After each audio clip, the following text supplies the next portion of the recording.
Zoomer Hits and Breakfast Radio. Neil, Sam, Jane, Paul Simon, mother and child reunion at 8 minutes after 9 o'clock. And that sounds kind of appropriate. Totally. We have a mother and child in the room. We do, really. We have company. So excited.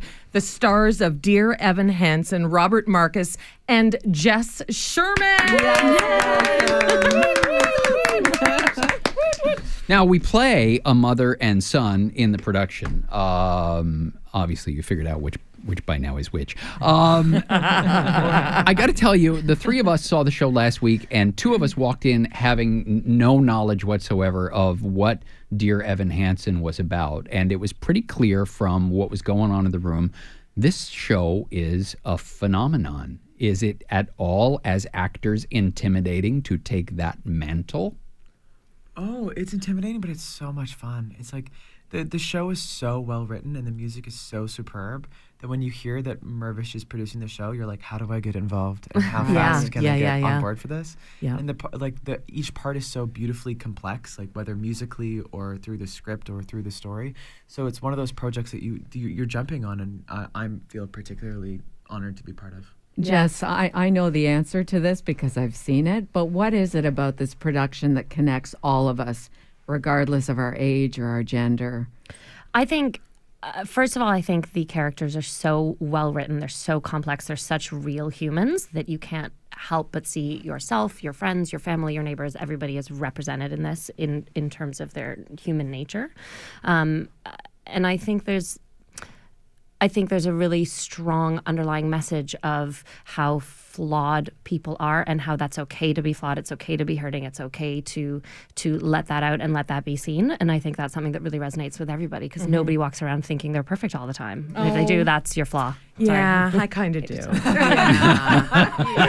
Do you know what struck me about the production was I just felt there was less acting and more storytelling.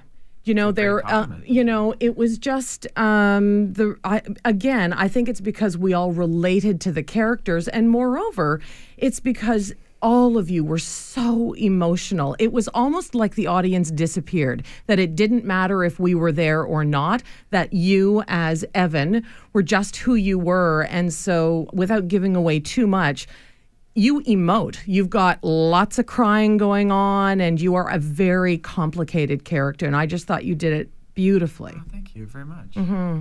And is it easy or tough to do that? Like, because you really have to go somewhere to get those tears flowing, don't you? Yeah, but luckily the script is so well written and the material is so strong that you can kind of rely on that, which is so fantastic. To feel like, okay, I don't never have to feel like now's the waterwork time.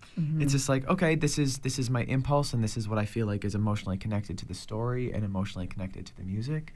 I mean, what's so amazing about this score by Pasek and Paul is it kind of it moves you there automatically.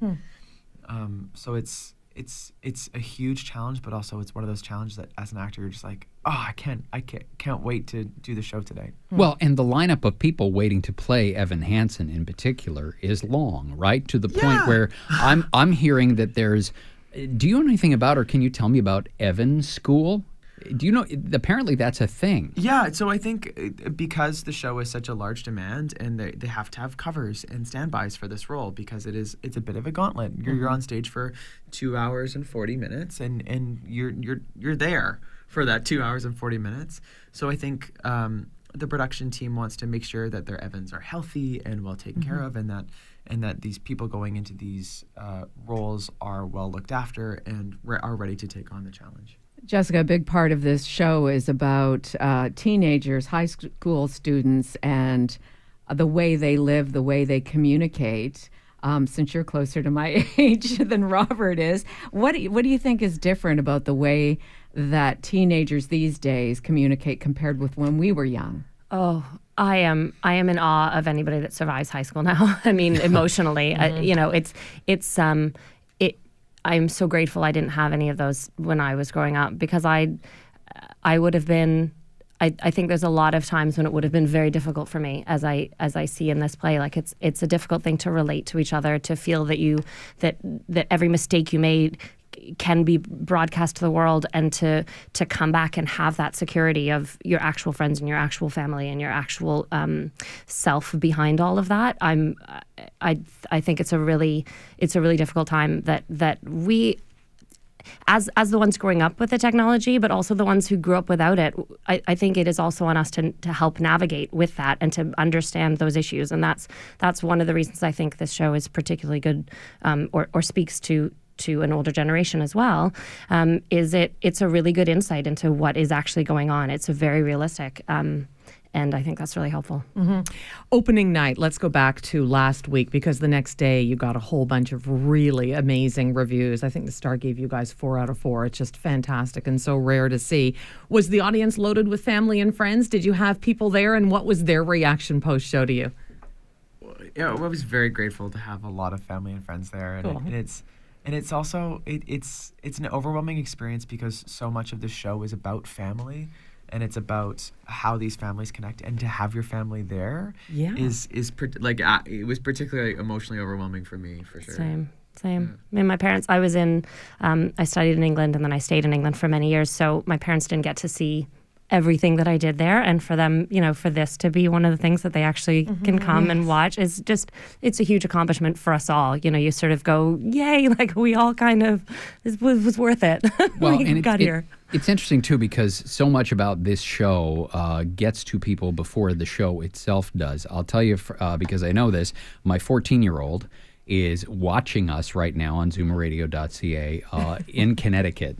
And she technology working for good. Right, exactly. There you go. Well, but that's the thing, is that she can't wait to get up here to see the Toronto production, because she says, even though she's never seen the show, she knows the entire soundtrack by heart, knows all the songs word for word, and she says to me, I want to go and see the show because this show is about my life. Yeah. Right. Yeah. And I start thinking about, you applaud anybody that can get through high school. I mean, she... And Sam and Jane both kind of alluded to this as well.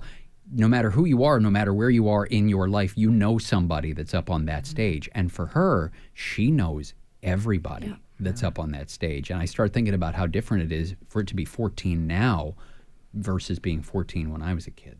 Yeah. And to see those issues, I think, reflected back at you, and to see your experience when, I mean, the point of it is you feel isolated, even though we have so much connection, quote unquote, through social media, it can leave you feeling very isolated. So I can imagine to then see that isolation and see how you can get past that isolation reflected on stage is really powerful. I also really found a connection between your character as the mom, the hardworking mom who's actually, she's doing it all, single mom, the dad's not around, and how much impact you can still have even though physically you're not there all the time as a parent. Yeah, I think that's really important. And for me, that's obviously, I think the whole show is about Heidi. Well, of course. Dear Heidi Hansen. Dear Heidi Hansen. That's right.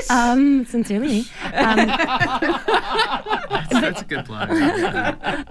But she is trying really hard, and as everybody does, it's about people who care for each other, and we don't always know exactly what to say. We're not always there at exactly the right time. Life isn't scripted in that way, and you miss things. And so for Heidi, the realization that her son has been going through all of this, it's like a ton of bricks when you finally see her connect with that. Okay, so let's wrap up by telling everyone how long the show is running for right now. We hope it's a long, long time. Same. But right now, what are the dates? It's currently on until, do we know? What is it, Sue? Until the end of June. Okay, till the end of officially. June. Yeah. That's right. But you keep doing what you're doing, and we'll be having this conversation a year from now. Yes. Guaranteed. Yes. Nice. That'd be amazing. Robert Markus, Jess Sherman, thank you both for coming in. Thanks It's for such a having treat us. to talk to Thank you. you so much. Details on the show, if you want to track everything Dear Evan Hansen as far as it relates to the Toronto production, go to Mirvish.com. It's all sitting there waiting for you. Toronto traffic time. Yes, we're late, but you know what? If you're stuck in traffic, so are you. Here's Rob Upward. I had a hunch that might happen. 18 minutes.